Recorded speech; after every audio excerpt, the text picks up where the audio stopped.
गांव का बाजार जीवन से भरपूर है, जो दृश्यों, ध्वनियों और गंधों का एक जीवंत मिश्रण है। जीवंत वाणिज्य के बीच राहत बाजार में घूमता है, खुश लग रहा है। राहत स्टालों के बीच टहलता है। उसकी संतुष्टि उसकी दिखाई देने वाली गरीबी के विपरीत है। राहत चलता है। उसकी आत्मा उसकी विनम्र परिस्थितियों से विचलित नहीं होती। कोमल संगीत शुरू होता है, जो राहत के अस्तित्व में सरल खुशी को रेखांकित करता है।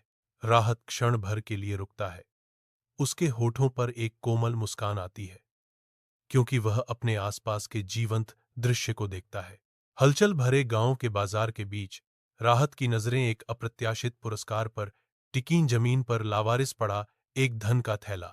वह झुकता है और बैग उठाता है।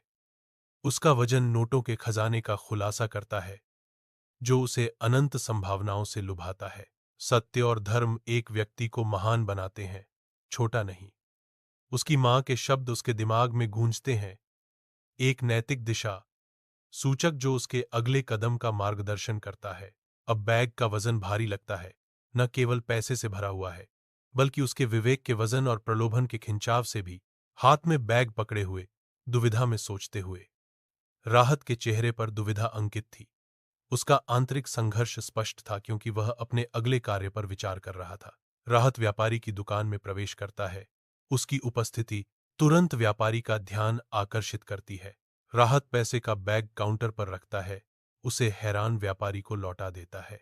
व्यापारी हैरान होकर पूछता है, तुमने पैसे क्यों लौटाए? राहत घोषणा करता है, मैं पैसे से नहीं, बल्कि लोगों के आशीर्वाद से महान बनना चाहता हूं।